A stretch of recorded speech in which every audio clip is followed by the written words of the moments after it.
माता की। आज पंजाब दी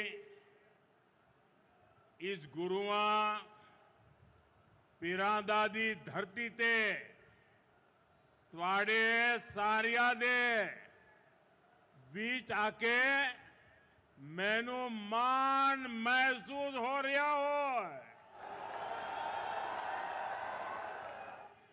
पंजाबियों किवे हो? चढ़दी कला च हो? साथियों, कुछ समय पहले मैं यहां श्री गुरु रविदास जी के जन्मोत्सव का हिस्सा बनने आया था और आज हमारा जालंधर विकास के उत्सव का साक्षी बन रहा है। आज सुबह मुझे जींद से देश की पहली हाइड्रोजन ट्रेन शुरू करने का अवसर मिला है। आज जींद से ही मुझे कुरुक्षेत्र में एक भव्य सिख म्यूजियम के शिलान्यास का सौभाग्य मिला है। ये म्यूजियम हमारी गुरु परंपरा को, गुरुओं के ज्ञान को भावी पीढ़ी तक पहुंचाने में बड़ी भूमिका निभाएगा। ये गुरुओं की शिक्षाओं, उनके बलिदान और सेवा की परंपरा को जीवंत रूप में प्रस्तुत करने वाला प्रेरणा केंद्र बनेगा। हरियाणा की भाजपा सरकार ने हमारी सिख विरासत को भावी पीढ़ी तक पहुंचाने के लिए ये पवित्र काम शुरू किया है। साथियों, विकास कार्यों को गति देते हुए अब यहां जालंधर से कई नई रेल सेवाएं शुरू की गई है। आज अमृतसर से काशी के बीच रेल सेवा भी शुरू हुई है। इससे गुरु रविदास जी के भक्तों के लिए पंजाब से काशी जाना और अधिक आसान हो जाएगा। आज दौलतपुर चौक और करतौली के बीच नई लाइन भी शुरू हुई है। करतौली से अंबाला के बीच नई रेल सेवा को भी हरी झंडी दिखाई गई है। साथियों, आज ही लुधियाना बाईपास का शिलान्यास, दिल्ली अमृतसर कटरा एक्सप्रेसवे के एक और सेक्शन का लोकार्पण हुआ है। मैं ऐसे हर प्रोजेक्ट के लिए देशवासियों को और खास तौर पर पंजाब के मेरे भाई बहनों को बहुत बहुत बधाई देता हूं। आज भारत सरकार कनेक्टिविटी के, इंफ्रास्ट्रक्चर के अनेक ऐसे प्रोजेक्ट पर पंजाब में काम कर रही है। पंजाब में भाजपा सरकार नहीं है, लेकिन हमारा पंजाब विकसित हो, इसके लिए केंद्र की भाजपा एनडीए सरकार कोई कसर बाकी नहीं छोड़ रही है। साथियों, आज मैं विशेष रूप से जालंधर के लोगों की भी सराहना करूंगा, जिन्होंने स्वच्छता से स्वागत पहल के माध्यम से इस कार्यक्रम को और सार्थक बना दिया है। श्री गुरु रविदास जी ने समरसता और सामूहिक प्रयासों का जो संदेश दिया था, उसे आप सभी ने अपने व्यवहार में जीवंत किया है। ये अभियान कर्तव्य भावना का भी उत्तम उदाहरण बन रहा है। साथियों, आज के दिन मैं इस मंच से पंजाब के महान सपूत सरदार तेजा सिंह समुंदरी जी को भी अपनी श्रद्धांजलि देता हूं। आज उनका 100वां शहादत दिवस है। उन्होंने अंग्रेजी शासन काल में सिख हितों की रक्षा के लिए अनेक आंदोलन किए। सरदार तेजा सिंह जी ने अपना पूरा जीवन मातृभूमि की सेवा में समर्पित कर दिया। आज से शुरू हो रहे उनके शहादत वर्ष से जुड़े कार्यक्रमों से हम सभी को प्रेरणा मिलेगी। साथियों, केंद्र की भाजपा सरकार की भी प्राथमिकता है भारत के हर नागरिक की सेवा, भारत के हर नागरिक का जीवन आसान बनाना और उसे आगे बढ़ने के लिए नए नए अवसर उपलब्ध कराना।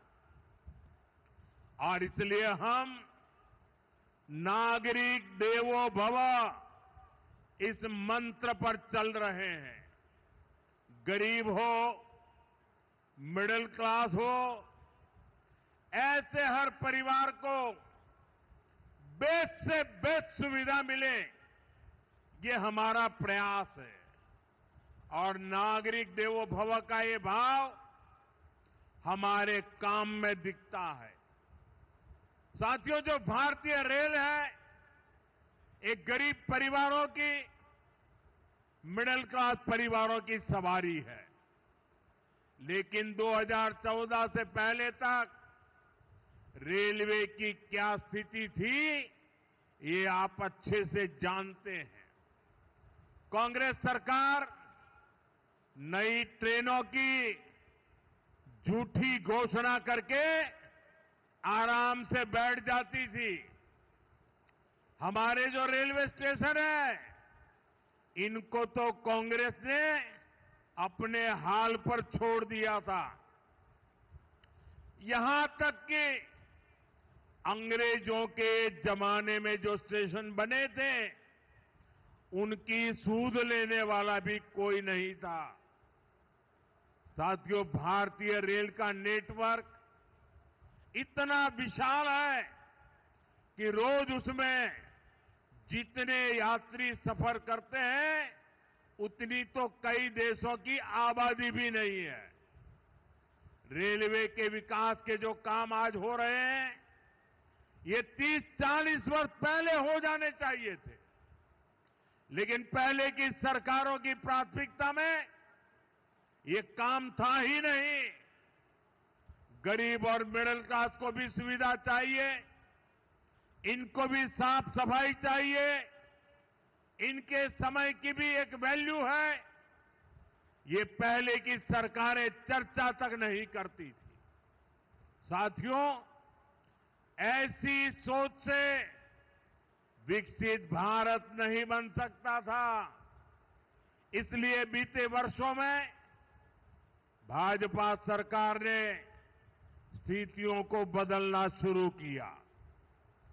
आज पूरे देश में रेलवे स्टेशनों का कायाकल्प किया जा रहा है।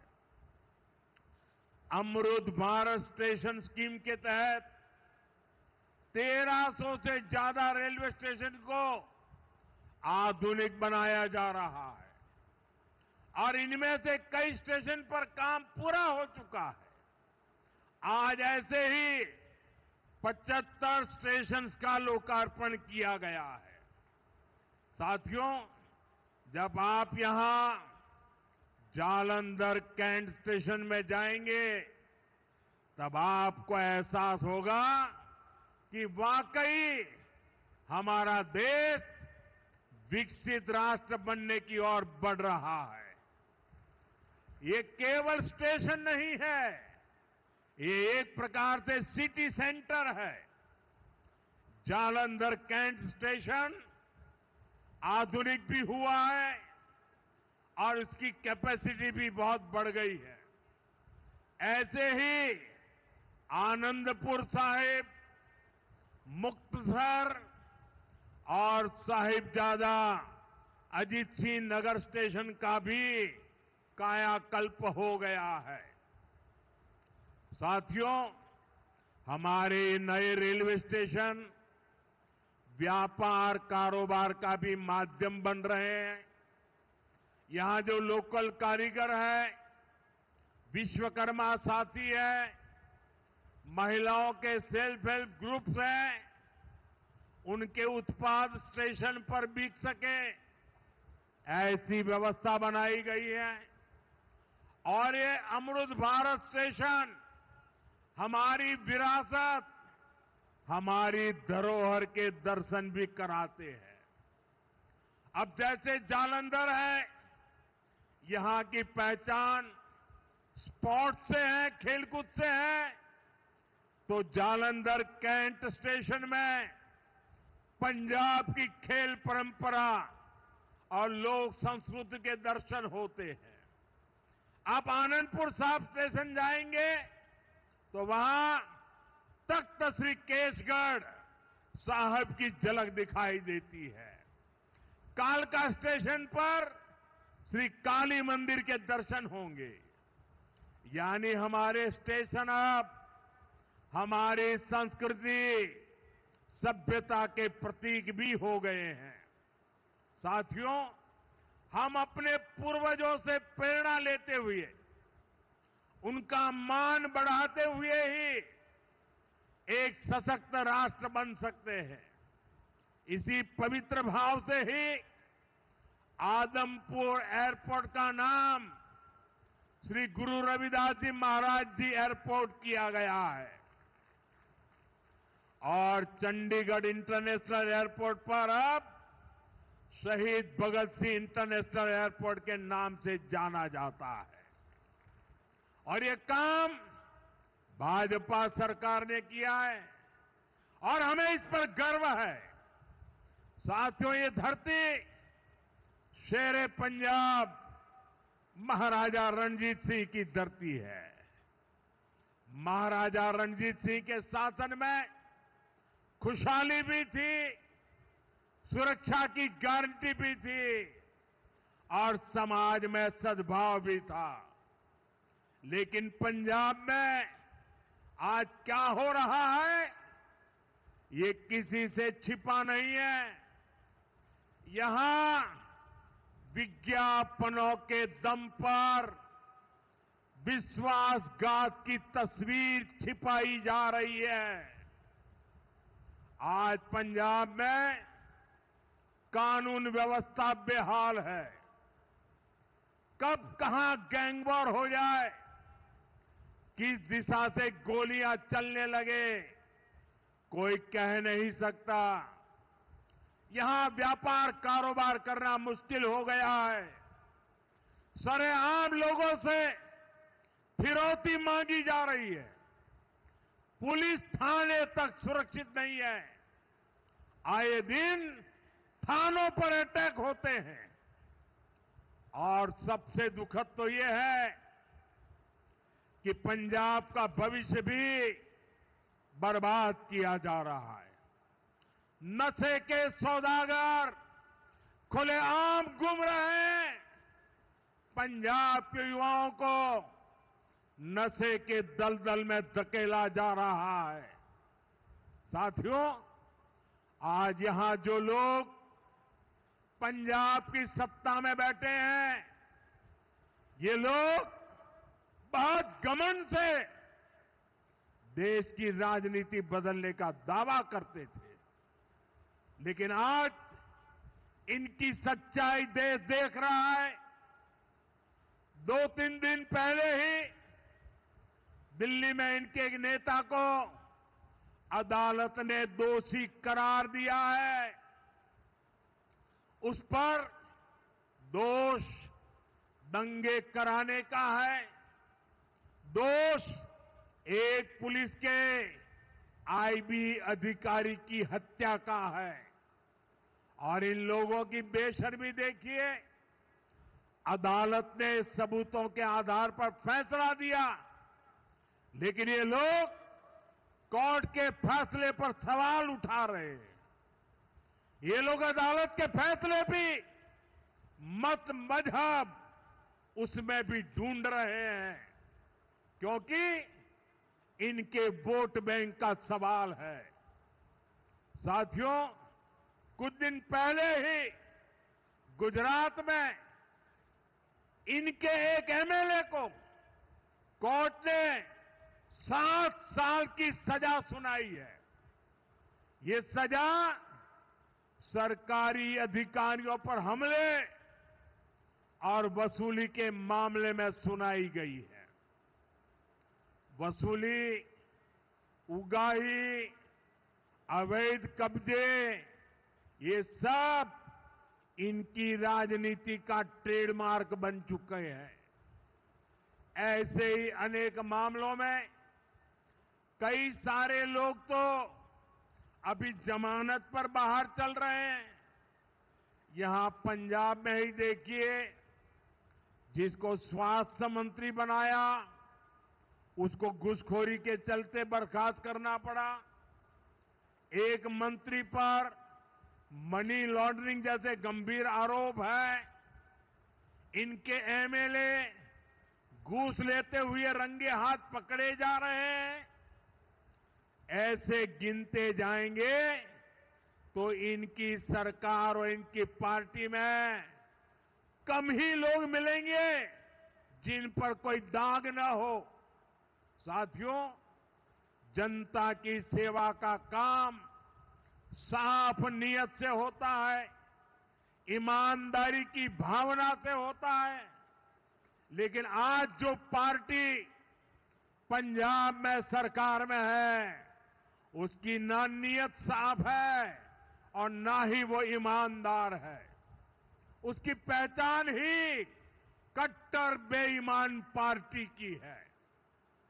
साथियों, केंद्र सरकार अपनी तरफ से हर संभव प्रयास कर रही है कि पंजाब की जनता को केंद्र की हर स्कीम का लाभ मिले। लेकिन कट्टर बेईमान पार्टी की सरकार में यहां लूट का खुला खेल चल रहा है। बीते 12 वर्षों में केंद्र से पंजाब को लाखों करोड़ रुपए भेजे गए। इस पैसे से गांव के रास्ते बनते, नहरें बनती, मंडियां बनती, लेकिन पंजाब सरकार ने उस पैसे को सही जगह खर्च नहीं किया। और बड़ी बात यह है कि ये लूट कर्ज के पैसे पर भी चल रही है। पंजाब के नाम पर कर्ज लिया जा रहा है।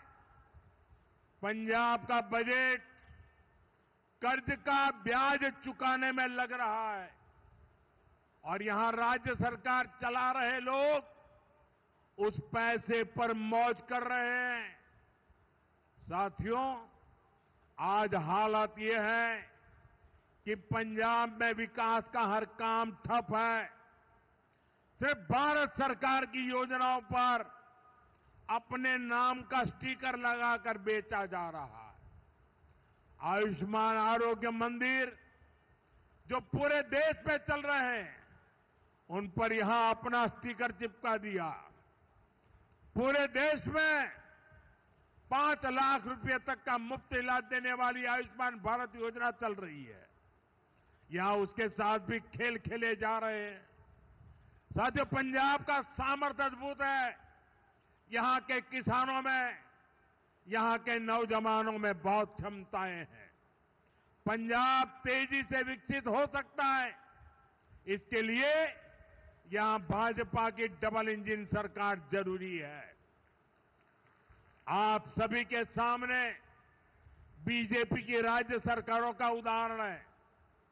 जब से दिल्ली में डबल इंजन सरकार बनी है, तब से दिल्ली के विकास को नई गति मिली है। आपके पड़ोस में हरियाणा है, वहां बीजेपी की डबल इंजन सरकार किसानों को 24 फसलों पर एमएसपी देती है। पंजाब में किसानों को सिर्फ धोखा दिया जा रहा है। केंद्र और हरियाणा सरकार कर्मचारियों को 60% डीए दे रही है। यहां 60% तो छोड़िए, जो मिल रहा है उसकी भी कोई पक्की गारंटी नहीं है। कर्मचारियों को अपना हक पाने के लिए भी धरना देना पड़ता है।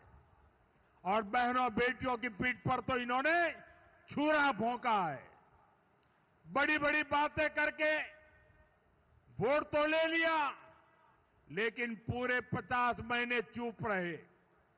वायदे की याद तक नहीं आई।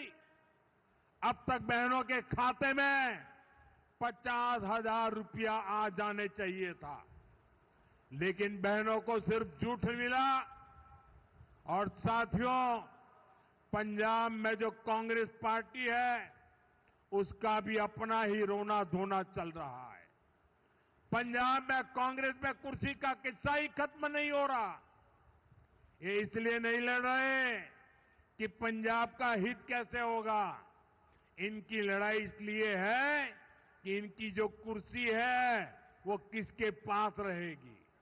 और साथियों, अकाली दल का भी यही हाल है। वो भी अपने ही स्वार्थों में उलझे हुए हैं। उनको भी पंजाब के लोगों की कोई परवाह नहीं है।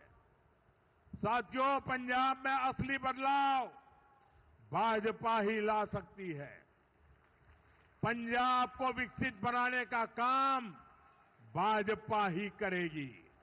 पंजाब को आत्मनिर्भर बनाने का काम भाजपा ही करेगी।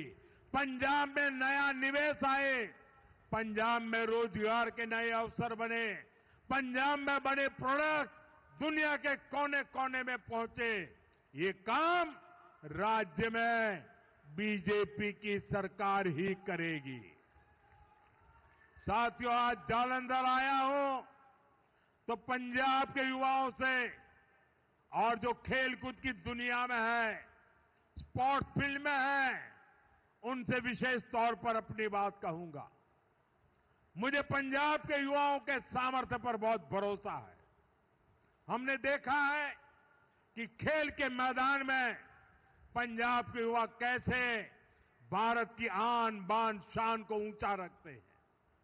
आज स्पोर्ट्स के गुड्स के लिए मशहूर इस शहर से मैं पूरे पंजाब के युवा साथियों से कहना चाहता हूं, ये आपके लिए अवसरों का समय है। खेलो इंडिया अभियान आपके लिए चलाया गया है। खेलो इंडिया स्पोर्ट्स पॉलिसी आपके लिए लाई गई है। आज भारत में नई स्पोर्ट्स इकोनॉमी विकसित की जा रही है। इस नई इकोनॉमी के केंद्र में जालंधर का स्पोर्ट्स मैन्युफैक्चरिंग इकोसिस्टम है। इस नई इकोनॉमी के केंद्र में कोच है, स्पोर्ट्स मेडिसिन है, स्पोर्ट्स साइंस है, स्पोर्ट्स यूनिवर्सिटीज है, सेंटर ऑफ एक्सीलेंसी है, स्पोर्ट्स स्टार्टअप्स है। साथियों, अभी मैं ऑस्ट्रेलिया और न्यूजीलैंड गया था। वहां इस विजन को लेकर काफी सारे समझौते हुए। मैं सभी युवाओं से कहूंगा, आप स्पोर्ट्स से जुड़िए, स्पोर्ट्स की दुनिया में अपना परचम लहराइए। हमारी सरकार हर तरह से आपके साथ है। साथियों, हमें पंजाब की आन बान शान को नई ऊंचाई पर ले जाना है। हमें पंजाब का नया भविष्य बनाना है। मोदी हरदम हर पल पंजाब के लोगों के साथ है।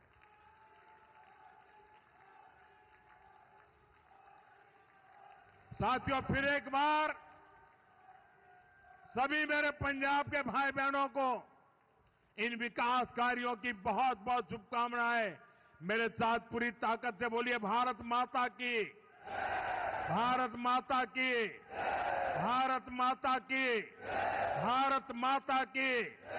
वंदे वंदे वंदे वंदे वंदे वंदे। बहुत बहुत धन्यवाद।